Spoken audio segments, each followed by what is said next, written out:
మందిరంలో ఎన్నో మేలులు ఉన్నాయి, మందిరంలో ఎన్నో మేలులు ఉన్నాయి. తండ్రి దగ్గర అడిగి పొందుకోవలసినవి చాలా ఉన్నాయి.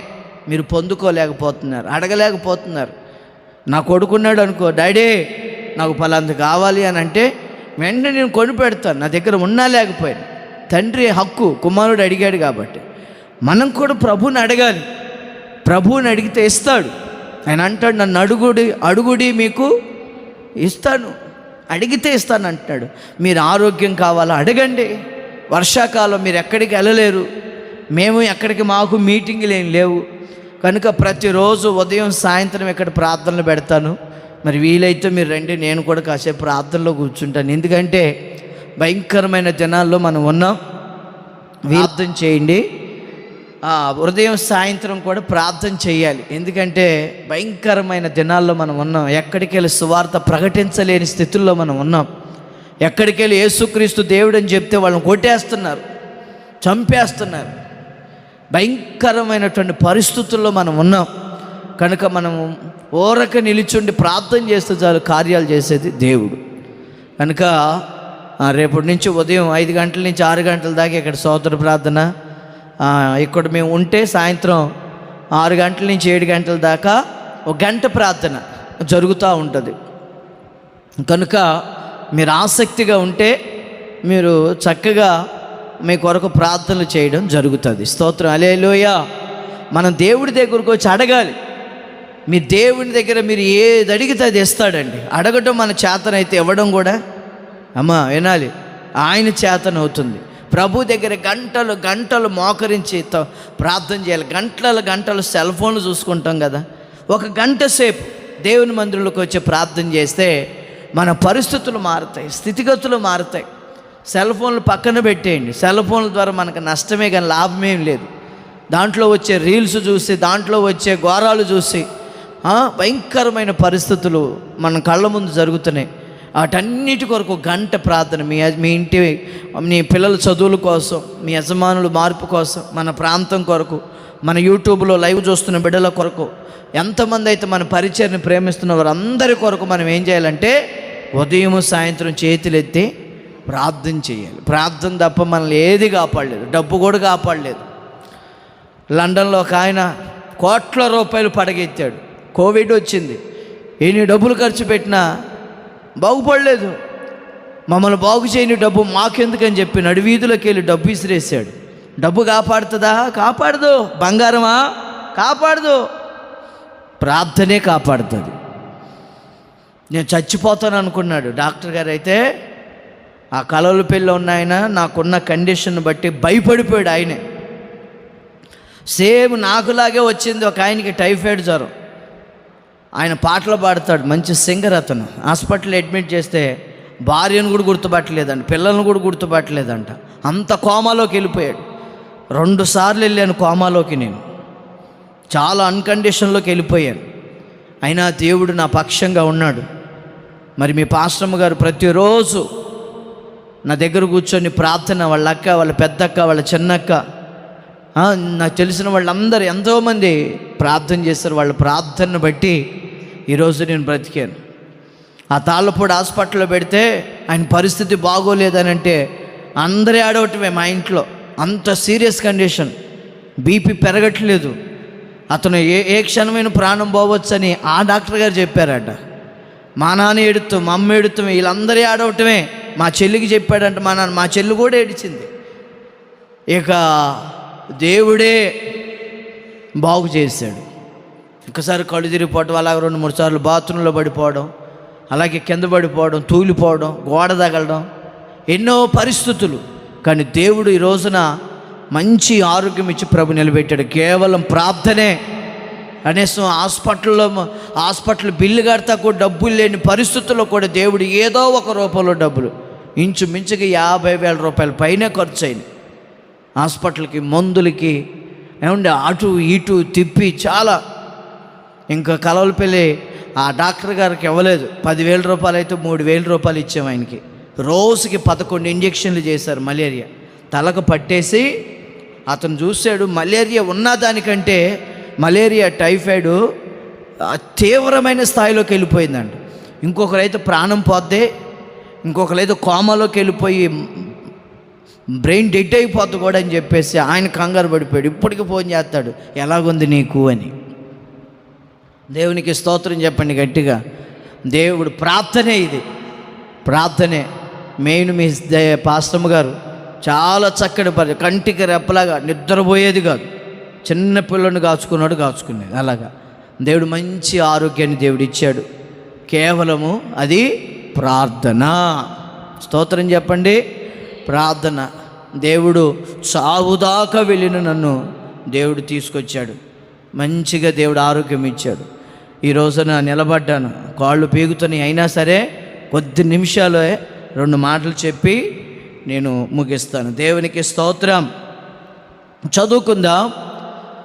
అపోస్తుల కార్యాలు 17వ అధ్యాయము. అపోస్తుల కార్యాలు 17వ అధ్యాయము 10వ వాక్యం 11వ వాక్యాన్ని మనం చదువుకుందాం. అపోస్తుల కార్యాలు లైవ్ చూస్తున్న దేవుని పిల్లలు మీరు కూడా బైబిల్ గ్రంథాలు తెరచి చూడండి. అపోస్తుల కార్యాలు 17వ అధ్యాయము 10వ వాక్యం 11వ వాక్యం. వెంటనే సహోదరులు రాత్రివేళ పౌలును సీలయును బెరయకు పంపిరి. వారు వచ్చి యూదుల సమాజ మందిరములో ప్రవేశించిరి.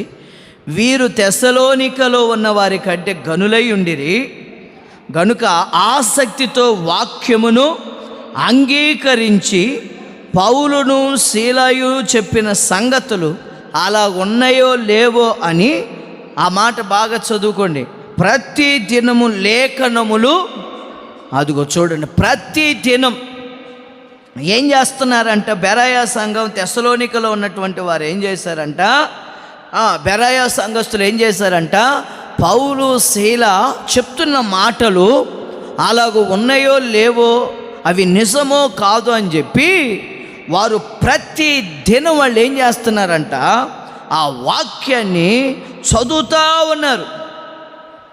దేవుడు మనకిచ్చిన వాక్యాన్ని చదవాలి. అందుకని కీర్తనల గ్రంథంలో ఆ వాక్యాన్ని గురించి దావీదు అంటాడు 119వ కీర్తనలో, నీ వాక్యము చేత నన్ను బ్రతికించు అంటాడు. అంటే వాక్యము ద్వారా పౌలుకున్న భారం ఏంటంటే, పౌలు శీలకున్న భారం ఏంటంటే, ఈరోజు ఇక్కడ సువార్త చెప్పి రేపు ఇంకో దగ్గరికి వెళ్ళిపోయేవాళ్ళు. అలాగ వాళ్ళు సువార్త చెప్పుకుంటూ వెళ్ళేవాళ్ళు. ఆ సువార్త ద్వారా వాళ్ళల్లో చాలామంది మారు మనసు పొందేవాళ్ళు. ఆ సువార్త ద్వారా చాలామంది మారు మనసు పొంది బాప్తిజం పొంది అక్కడ ఒక సంఘంగా కూడుకునేవాళ్ళు. చెప్పిన ప్రతి మాట వాళ్ళే ఎలా ఆలకిస్తున్నారంట, ఆసక్తితో. ఎలాగమ్మా చెప్పాలి, ఎలాగా? ఆసక్తితో. దేవుని వాక్యాన్ని మనం ఆసక్తితో చేయాలి. ఆసక్తి లేకపోతే ఇక్కడ ఎంత వాక్యం చెప్పినా, ఎంత పాట పాడినా, ఇక్కడి నుంచి ఎంత ఆరాధన చేసినా, మీరు ఆసక్తితో దాన్ని గ్రహించకపోతే దానికి మేమేమీ చేయలేం. వారట వీరు తెస్సలోనికలో ఉన్న వారి కంటే గనులై ఉండిరి కనుక ఆసక్తితో వాక్యం ఏం చేస్తున్నారు,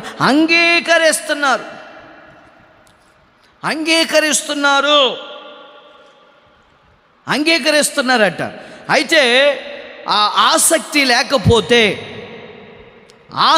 లేకపోతే మనం ఏమీ చేయలేం. ఏ వాక్యం కూడా మీకు అర్థం కాదు. అందుకని అపోస్తుడైన పౌలు అంటాడు, ఆసక్తి విషయములో మాంద్యులు కాక ఆత్మయందు తీవ్రత గలవారై. ఆసక్తి విషయంలో మాంద్యులు అంటే ఏమండి, మాంద్యులు అంటే నిద్రమత్తు గలవారై, ఆసక్తి లేని వారై. నా ప్రియమైన దేవుని పిల్లలారా, అదే వాక్యంలో మనం చూస్తే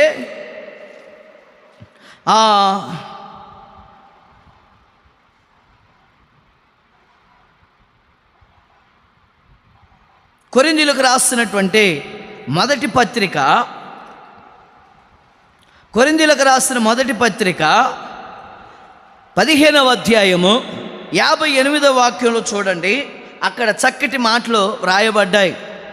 కొరింథీయులకు రాసిన మొదటి పత్రిక 15వ అధ్యాయము 58. కాగా నా ప్రియ సహోదరులారా, మీ ప్రయాసము ప్రభునందు వ్యర్థము కాదని ఎరిగి స్థిరులను కదలని వారును ప్రభు కార్యాభివృద్ధి యందు ఎప్పటికీ ఎలా ఉండాలంట? ఆసక్తిలై ఉండుడి. ఆసక్తి చాలా అవసరం. మందిరానికి వచ్చే విషయంలో ఆసక్తి చూపాలి, బైబిల్ చదివే విషయంలో ఆసక్తి చూపాలి, ఏమంటే ప్రార్థన చేసే విషయంలో ఆసక్తి చూపాలి. ఏముంది? ఆసక్తి లేకపోతే నీ జీవితంలో క్రైస్తవ్యానికి అర్థం లేదు. అందుకే పేతురు చెరసాలలో ఉన్నప్పుడు సంఘం అంట అత్యాసక్తితో ప్రార్థన చేసిందంట. ఏ ఆసక్తితో? చూడండి, ఎక్కడుందా మాట చూడండి. ఆ సంఘం అత్యాసక్తితో ప్రార్థన చేశారు. అత్యాసక్తితో ప్రార్థన చేసినప్పుడట దేవుడు వారి ప్రార్థన విని వెంటనే, చూడండి 12వ అధ్యాయం అపోస్తుల కార్యాలు 5వ వాక్యం చదవాలి. అపోస్తుల కార్యాలు 12వ అధ్యాయం 5వ వాక్యం. పేతురు చెరసాలలో ఉంచబడెను, సంఘమైతే అతని కొరకు అత్యాసక్తితో దేవునికి ఏం చేసిందంట? ప్రార్థన. సంఘం ఎలా ప్రార్థన చేయాలి అంటే అత్యాసక్తితో ప్రార్థన చేయాలి. నేటి సంఘాలు ఆసక్తి లేదు, అత్యాసక్తి లేదు, ప్రార్థన జీవితమే లేదు. ఇష్టమైతే ప్రార్థనకు వస్తారు, కష్టమైతే మానేస్తారు. ఏమంటే దేవునికి విన్నపాలు. సంఘం దైవజనుడు చెరసాలలో ఉంటే సంఘం ఇక్కడ నిద్రపోలేదు. సేవకుడు హాస్పిటల్లో ఉంటే సంఘం ఇంటికాడ లే. అయ్యా, హాస్పిటల్లో ఉన్న మా సేవకుడు, చెరసాలలో ఉన్న మా సేవకుడు, విదేశాల్లో ఉన్న మా సేవకుడు క్షేమముగా, చెరసాలంటే కొన్ని సమస్యల్లో ఉంటాడు. ఏమండి, విశ్వాసులకి కొన్ని సమస్యలు అయితే సేవకుడికి బోలెడు సమస్యలు ఉంటాయి. చాలామంది అనుకుంటారు సేవకుడికి ఏ సమస్యలు లేవనుకుంటారు. సేవకుడికి ఉన్న సమస్యలు ప్రపంచంలో ఎవరికి ఉండవు. కారణం ఏంటో తెలుసా? మీకు కుటుంబంలో సమస్యలే, మాకు కుటుంబ సమస్యలు ఉంటాయి, అనారోగ్య సమస్యలు ఉంటాయి, మాకు అప్పుల సమస్యలు ఉంటాయి, సంఘంలో ఉండే సమస్యలు ఉంటాయి, అన్ని రకాల సమస్యలు. ఈ చెరసాలో ఊపిలో ఉంటాడు సేవకుడు. అయ్యా, మా సేవకుడు ఈ చెరసాలలో నుండి విముక్తి కలగాలని సంఘం ఏం చేస్తుందో తెలుసా? అత్యాసక్తితో ప్రార్థన చేస్తారు. మరి మీరు ఎలా ప్రార్థన చేస్తున్నారండి? ఎలా ప్రార్థన చేస్తున్నారు? పౌలు శీల వాక్యం చెప్తుంటే ఆసక్తితో విన్నారండి. సముద్ర తీరాన్ని వాక్యం చెప్తుంటే తుయతైర పట్టణస్తురాలు ఓదారంగు పొడి అమ్ముకునే ఏమండి లూది అనే అమ్మాయి తిన్నగా ఆ నది దగ్గరికి వెళ్ళి వాళ్ళు చెప్పే వాక్యాన్ని ఆసక్తితో అంగీకరించి వెంటనే మారు మనసు పొంది బాప్తిసం పొందింది. ఆసక్తి చాలా అవసరం. ఆసక్తి లేకపోతే, అందుకని అంటాడు దావీదు అంటాడు, నీ మందిరమునకు వెళ్ళవు కోరావు కుమారులు అంటారు, నీ మందిర ఆవరణములు చూడవలనని ఒక ఆసక్తి. మీరు ఆదివారం క్రైస్తవులుగా ఉంటున్నారా? ప్రతిరోజు దావీదు అంటాడు 23వ కీర్తన ఆఖరి చరణంలో, నేను బ్రతుకు దినములన్నీ చిరకాలము నేను ఎక్కడుంటాను? మందిరంలో. రాజు డబ్బు, రాజ్యం, అధికారం, కిరీటం, బంగారం, పట్టు వస్త్రాలు, ఏమండి భయంకరమైనటువంటి ఆ పరిస్థితులు అన్నీ ఉన్నా కూడా దావీదు ఎక్కడ ఉండటానికి ఇష్టపడ్డాడు తెలుసా? మందిరంలో. మందిరంలో ఉండటానికి ఆసక్తి కలిగి ఉన్నాడు. దావీదు అంటాడు, నీ మందిరమును గురించిన ఆసక్తి నన్ను భక్షిస్తుంది. ఏది మీకేది తపనేది? మందిరాన్ని గురించిన ఆలోచన లేదు, సేవకుల గురించిన ఆలోచన లేదు, వాక్యాన్ని గురించిన ఆలోచన లేదు, ప్రార్థనను గురించిన ఆలోచన లేదు, జరగబోతున్న దాని గురించి ప్రభు దగ్గర ఆసక్తితో కనిపెడదామన్న ఆలోచన లేదు. 24 గంటలు ఇంటికాడే ఉండి ఏమండి జరగబోయే దాని గురించి ఏం తిందామా, ఏం తాగుదామా, ఇదే. ఇక్కడ అంటాడు, ప్రభువునందు మీ ప్రయాస వ్యర్థము కాదని ఎరిగి కదలని వారు స్థిరము కలిగిన వారై ఆసక్తి విషయంలో మెలకు కలిగి ఉండాలి. దేంట్లో ఉంది ఆసక్తి? టీవీలు చూసే విషయంలో ఆసక్తి, డబ్బు సంపాదించే విషయంలో ఆసక్తి, ఏమండి వాళ్ళ కొంపలు ఏళ్ళ కొంపలు కూర్చాలనే ఆసక్తి, వాళ్ళతో వీళ్ళతో ఫోన్లు మాట్లాడాలనే ఆసక్తి, ఏమండి వాళ్ళతో ఏం మాట్లాడి వీళ్ళతో ఏం మాట్లాడాలి, అక్కడికి ఎప్పుడు వెళ్ళాలి, ఇక్కడికి ఎప్పుడు వెళ్ళాలి, కానీ దేవుడి మందిరాన్ని గురించిన ఆసక్తి లేదు. ఈ రోజుల్లో మందిరం ఖాళీలు అయిపోతున్నాయి, మందిరాలు ఖాళీ అయిపోతున్నాయి, దేశం ఖాళీ అయిపోతుంది. ఆ వెనుజులా అనే ప్రాంతంలో భయంకరమైన భూకంపం, పిల్ల జల్ల, ఏమండి తల్లి తారతమ్యం భేదం లేదు. ఆ భూకంపం అందరినీ నెలమట్టం చేసేసి కొన్ని వేల మంది సజీవ సమాధి అయిపోయారు. ఇంకా మేలుకోకపోతే ఎలాగా? భయంకరమైన పరిస్థితులు మన కళ్ళ ముందు జరుగుతున్నాయి. చెట్టుకొకరు పుట్టుకొకరుగా మార్చబడే దినాలు వస్తున్నాయి. ఆసక్తితో ఎక్కడ ప్రార్థన చేయాలి? అయ్యా ఉగ్రతను తప్పించు. యోనా గ్రంథంలో నినెవే రాజు ప్రార్థన చేస్తున్నాడు, అయ్యా మా పిల్లల్ని కాపాడు, మా పశువుల్ని కాపాడు. ఉపవాసంతో ఆసక్తితో ప్రార్థన. ఉగ్రతను తప్పించేది దేవుడు ఒక్కడే, నీ డబ్బు కాదు. ఎవరెవరి మీదో నీ బలాన్ని ఉపయోగించాలనుకుంటున్నావు, డబ్బుతో కాదు. డబ్బు చేయలేదు ఏ పని, దేవుడు చేస్తాడు, ప్రార్థన చేస్తాడు.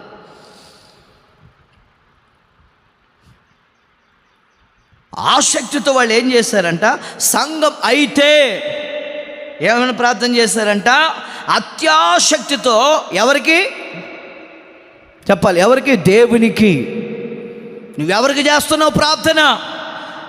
అగ్ని గుండంలో వేస్తానని తెలిసినా కూడా షడ్రకు మేషకు అబేద్నెగోలు వారు ముగ్గురు దేవునికి ప్రార్థన చేయడం ఆపలేదు. దానియేలుని సింహాల బోన్లో వేస్తారని తెలిసినా కూడా దానియేలు ప్రార్థన కూడా ఆపలేదు. మరి ఈరోజు నీ పరిస్థితి ఏంటి? నువ్వు చేస్తున్నావా ప్రార్థన? ఇంటికాడైనా ప్రార్థన చేస్తున్నావా? ప్రతిరోజు లేచి దావీదు అంటాడు, నీతి ప్రవర్తన గలవాడనే నేను మేలుకుంటాను.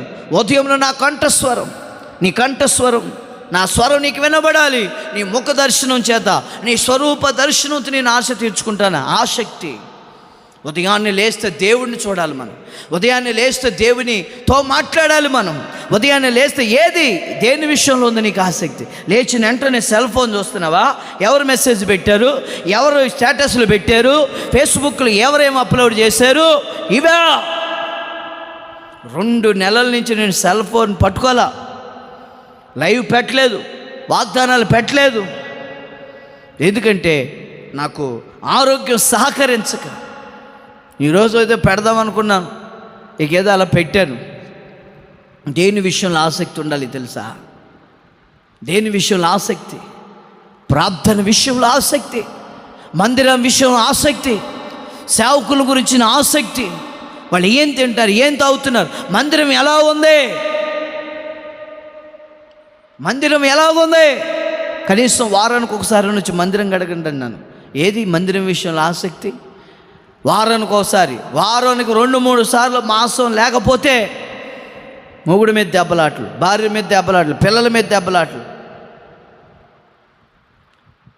3వ నెల ఇది. మాసం మానేసి నేను ఆకుకూరలు, పప్పులు, కాయగూరలు అయ్యే, మాసం తింటలేదు. నోరు కట్టేశాడు దేవుడు. తిండిపోతువైన ఎడల నీ గొంతుకి కత్తిపెట్టు అంటే, నేను తింటలేదని మీరు తినొద్దని నేను అంట్లా. తిను, ఎంత తింటావో అంత ప్రార్థన చేయి చాలు. దేవుని మందిరంలోకి వచ్చి దొర్లాడు హన్నావలే, అయ్యా నా నిందను తొలగించు, నా భర్తను మార్చు, నా పిల్లలను మార్చు, నా పిల్లలకి జ్ఞానమే అని పిల్లల కొరకు ప్రార్థన చేయి. ఒకరోజు ఉపవాసం ఉండి, నీ భర్త మారకపోతే నీ భర్త కొరకు ఒకరోజు ఉపవాసం ఉండి ప్రార్థన చేయి. సంఘం అంతా ప్రార్థన చేస్తే అన్యాయంగా చెరసాలలో వేసిన సేవకుడికి విడుదల కలగలేదా? సంఘం అంటే ఎవరు? నేనే. సంఘం అంటే నేనే. దేవుడు తన స్వరక్తం ఇచ్చి సంపాదించిన సంఘం మీరు. ఎవరంట? చూడండి 21వ అధ్యాయం.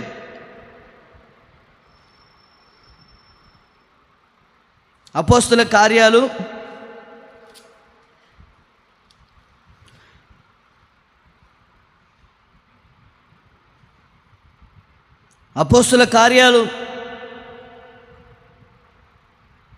20వ అధ్యాయం 27వ వాక్యం చూడండి, అక్కడ సంఘాన్ని గురించి చెప్తాడు. 28వ వాక్యం, దేవుడు తన స్వరక్తం ఇచ్చి సంపాదించిన తన సంఘమును కాయుటకు పరిశుద్ధాత్మ మిమ్మును దేని యందు అధ్యక్షులుగా ఉంచెను.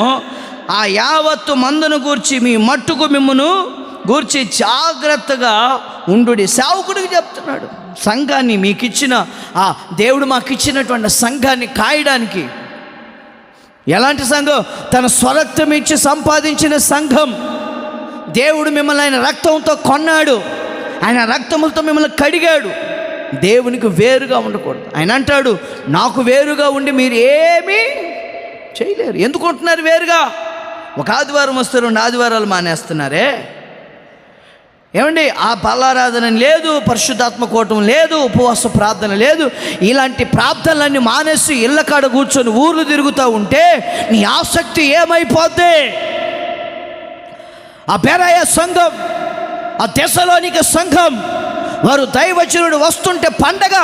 అయ్యో, ఈరోజు దేవుడు నాతో ఏం మాట్లాడతాడు, ఈరోజు నాతో దేవుడు ఏం మాట్లాడతాడని ఆసక్తితో వాళ్ళు కనిపడుతున్నారట. ఈరోజు దేవుడు నాతో ఏం మాట్లాడబోతున్నాడు? ఈరోజు నువ్వు ఏ ఆలోచనతో వస్తున్నావు, ఏ ఉద్దేశంతో వస్తున్నావు ఇక్కడ మందిరానికి? నీ తలంపులు మారాలని వస్తున్నావా, లేకపోతే ఈ మందిరాన్ని క్యాలిక్యులేషన్ చేయడానికి వస్తున్నావా, సేవకుల్ని క్యాలిక్యులేట్ చేయడానికి వస్తున్నావా? అలాంటి ఉద్దేశంతో వస్తే దేవుడు నీ జీవితంలో అద్భుతం చేయడు. ఈరోజు నాతో దేవుడు ఏం మాట్లాడతాడో అని ఆసక్తితో రావాలి. ఆ తెస్సలోనిక బెరాయ సంఘం అలా వచ్చారు కనుకనే ఆ తెస్సలోనిక సంఘం దీవించబడింది. దేవునికి స్తోత్రం, హల్లెలూయా. అందుకని అంతియోకయలో మొట్టమొదటిగా క్రైస్తవులు విశ్వాసంతో మాటలు ఆలకించారు. ఆసక్తి. అదే అంటాడు, ఆసక్తి విషయంలో మాంద్యులైపోతున్నారంట. రోమపత్రికలో రాస్తాడు పౌలు గారు, ఆసక్తి విషయంలో ఏమైపోతున్నారంటే మాంద్యులైపోతున్నారు. చాలామంది మాంద్యులు అంటే మందమతులైపోతున్నారు, వాక్యాన్ని గ్రహించలేకపోతున్నారు, ప్రార్థనను ఏమంటే చేయలేని క్రైస్తవులుగా చాలామంది మనకి కనబడుతున్నారు. ఆసక్తి విషయంలో ఏమైపోతున్నారంట? మాంద్యులైపోతున్నారు. ఆసక్తి విషయంలో మందమతులు, నిద్రమత్తులుగా. ఇప్పుడు చెప్పిన వాక్యం మరుసటి ఆదివారం గుర్తుండవు, ఇప్పుడు చెప్పిన వాక్యం మరలా 1 గంట తర్వాత గుర్తుండదు. నా ప్రియమైన దేవుని పిల్లలారా, ఆసక్తి విషయంలో ఎలాగా చూడండి, వాళ్ళు ఎలా ప్రార్థన చేశారంట? అత్యాసక్తితో తమ దేవునికి 10వ అధ్యాయం రోమపత్రిక 10వ అధ్యాయం 13వ వాక్యం, 12, 13 వాక్యాలు చదవమ్మా. రోమపత్రిక 10వ అధ్యాయం 12, 13. యూదుడని గ్రీసు దేశస్థుడని భేదం లేదు, ఒక్క ప్రభువే అందరికీ ప్రభు అయి ఉండి తనకు ప్రార్థన చేయు వారందరి ఎడల ఎలాగా? ఆసక్తితో తనకు ప్రార్థన చేయు వారందరి ఎడల కృప చూపుటకు ఐశ్వర్యవంతుడు. హల్లెలూయా. తర్వాత ఎందుకనగా ప్రభునామమును బట్టి ప్రార్థన చేయువాడెవడు? వాడే రక్షించబడతాడు. ప్రార్థన చేసేవాడే రక్షించబడతాడు. ప్రార్థన చేయనోడు ప్రార్థన చేస్తేనే ప్రార్థన మనల్ని బ్రతికిస్తుందమ్మా. నీ డబ్బు కాదు, నీ పలుకుబడి కాదు, నీ సెల్ ఫోన్ కాదు, నీ భర్త కాదు, నీ ప్రియుడు కాదు, వాళ్ళు కాదు, వీళ్ళు కాదు, ఎవరో ప్రార్థన నిన్ను కాపాడుతుంది. సమయలు మీ నిమిత్తం నేను ప్రార్థన చేయకపోతే పాపం చేసినట్టు అన్నాడు. ప్రార్థన చేయకపోవడమే పాపం అంట. వినబడుతుందమ్మా? ప్రార్థన చేయాలి.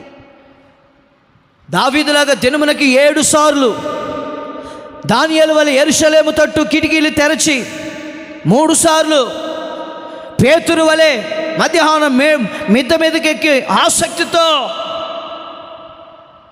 చూడండి. యాకోబు పత్రికలు మనం చదివితే, యాకోబు రాసిన పత్రిక 5వ అధ్యాయం 17వ వాక్యం.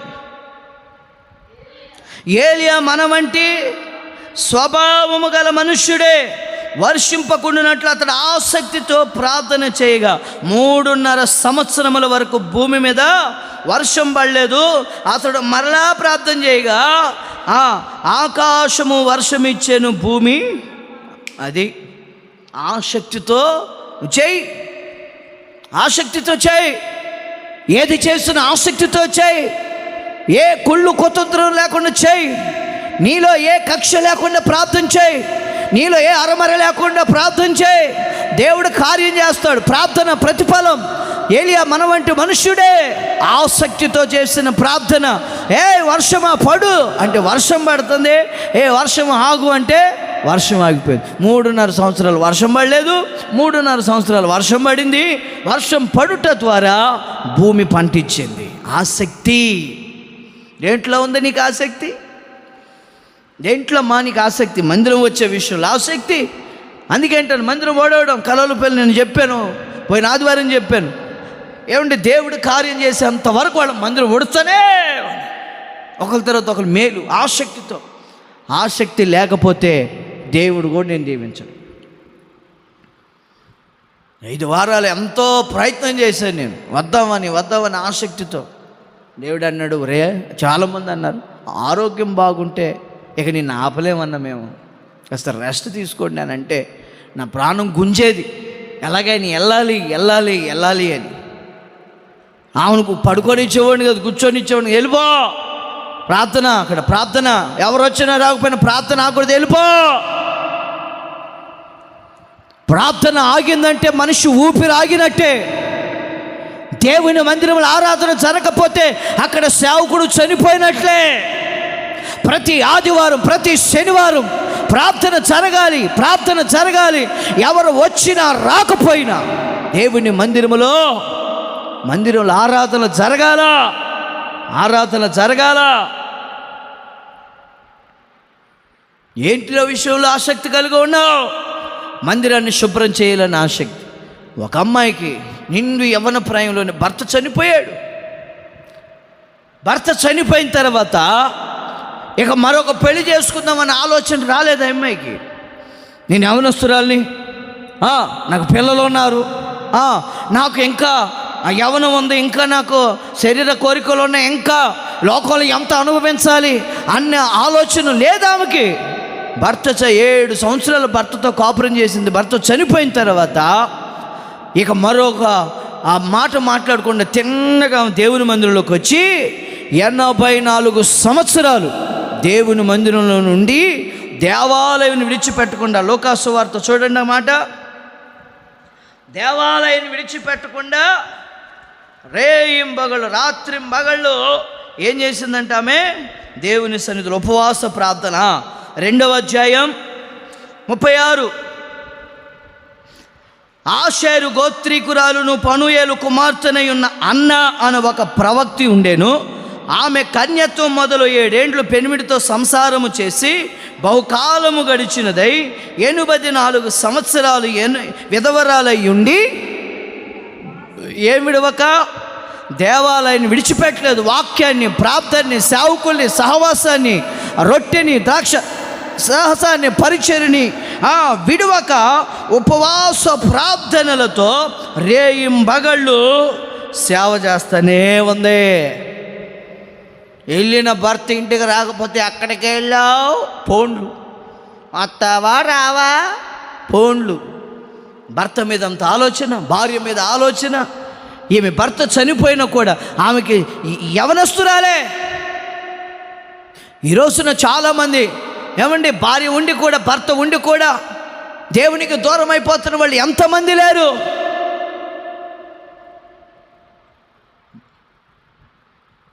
భర్త చనిపోతే యవనస్తురాలను తన శరీరాన్ని చంపుకొని 84 సంవత్సరాలు ఎక్కడ? దేవుని మందిరంలో. ఎలాగా? ఉపవాస ప్రార్థనతో. ఎన్ని రోజులు? రేయింబగళ్ళు. 84 సంవత్సరాలు మందిరాన్ని విడవలేదు. మనమేమో ఆదివారమే వస్తాం, 1 గంట సేపు కూర్చుంటాం, ఇంకా మనలా కనపడం. మందిరం ఉందో లేదో, మందిరంలోకి పరిచర్య, మందిరం బూతులుపుదాం, కుర్చీలు శుభ్రం చేద్దాం, పరిచర్య చేద్దాం. మందిరంలో ఏం కొరతలు ఉన్నాయి, మందిరంలో ఏం లోట్లు ఉన్నాయి, అవన్నీ ఏమీ లేదు. ఆమెమంది, అయ్యా నా భర్త చనిపోయాడయ్యా, మందిరంలో నుండి పరిచర్య చేసుకుంటాను. ఆమెకి వెనక ముందు ఎవరు లేరా? ఉన్నారు. డబ్బు లేదా? ఉంది. అంత దేవుని మందిరానికి ఇచ్చేసి తన శేష జీవితం ఎక్కడ గడిపిందో తెలుసా? దేవుని మందిరంలో. ఈమెకి నిదర్శనం ఎవరో? ఈమె ఎవరిని నిదర్శనంగా ఆదర్శంగా చేసుకుంది? దావీదుని. దావీదు అంటాడు, చిరకాలం ఎక్కడ ఉండటానికి ఇష్టపడ్డాడు? మందిరంలో. దావీదుని ఇన్స్పిరేషన్గా తీసుకుంది. భర్త చనిపోతే పిల్లలు ఉండి కూడా ఇంకొక భర్తను పెళ్లి చేసుకొని సుఖంగా గడుపుతూ మందిరాన్ని విడిచిపెట్టిన వాళ్ళు ఈ లోకల్ మనకి ఎంతోమంది కనపడుతున్నారు. కానీ ఈమె ఆసక్తి చూడండి, 84 సంవత్సరాలు మందిరాన్ని విడిచిపెట్టలేదు. పరిచర్య చేస్తూనే ఉంది. ఎవరు వచ్చిన వాళ్ళకి మంచినీళ్ళు ఇవ్వడం, సేవకుల దగ్గర పరిచర్య, మందిరం పరిచర్య, మందిరాన్ని శుభ్రం చేయడం. ఇకంతే. ఇక ఆమె మందిరంలో ఉండడానికి సేవ ప్రతిష్ఠించుకుంది, మందిరం పరిచర్య చేయడానికి. ఈరోజు మీ ప్రతిష్ఠిత ఏమైంది? ఈ రోజున మీ ఒడంబడిక, మీ తీర్మానం ఏమైంది? బాప్తిసం తీసుకున్న కొత్తలో ఎన్నెన్నో వాగ్దానాలు. సావైన బ్రతుకైన నీ కొరకే దేవా. మధ్యలో వచ్చాక, భక్తి ముదిరిపోయాక ఇంకేమి ఫస్ట్లో అయితే భక్తి మామూలుగా ఉండదు, ఊగిపోతుండం. ఏది చివరిదాకా ఏట్రా ఒక్కటేయమ్మాలగా వాడు అలా చేస్తున్నప్పుడు దేవుని స్తోత్రం చెప్పండి గట్టిగా. ఏంటంట? దేవాలయం విడిచిపెట్టలేదు, రేయం పగళ్ళు సేవ చేస్తూనే ఉందంటే వాక్యాన్ని చదువుతాను, ప్రార్థన చదువుతూ. ఆమె కూడా ఆ 38వ వాక్యంలో మనం చదివితే, ఆమె కూడా ఆ గడియలోనే లోపలికి వచ్చి దేవుని కొనియాడి యెరూషలేములో విమోచన కొరకు కట్టిపెట్టుచున్న వారందరితో ఆయనను గూర్చి మాట్లాడుచుండెను. ఎంత గొప్ప ధన్యురాలండి. ఆమె పేరు బైబిల్లో రాసి పెట్టాడు. ఈరోజు నీ ఆసక్తి ఏమైపోతుంది? ఆలోచించే ఒకసారి. ఈరోజు నీ ఆసక్తి ఇక్కడి నుంచే నువ్వు తీర్మానం చేసుకోవాలి. అయ్యా ఈరోజు రాసి పెట్టుకో దేవుని సన్నిధిలో, అయ్యా ఇక్కడి నుంచి నేను ఈ వాక్యాన్ని చదువుతాను, కనిపెడతాను, ప్రార్థిస్తాను, మందిరంలో ఉంటాను, నీ సన్నిధిని విడిచిపెట్టను, నీ మందిరంలో నీకు సేవ చేస్తాను అని ఒక తీర్మానం చేసుకో. మీ కొరకు చిన్న ప్రార్థన నేను చేస్తాను. తలలు వంచండి. పరిశుద్ధుడా, ప్రేమ స్వరూపి, నీ పరిశుద్ధ ఘనమైన శ్రేష్టమైన నామాన్ని బట్టి నీ వందనాలు నైనా. ఈ జూన్ నెలకి ఆఖరి ఆదివారంలోకి మమ్మల్ని తీసుకొచ్చారు. మరి కొన్ని దినాల్లో మేము నూతన మాసంలోకి వెళ్ళబోతున్నాం.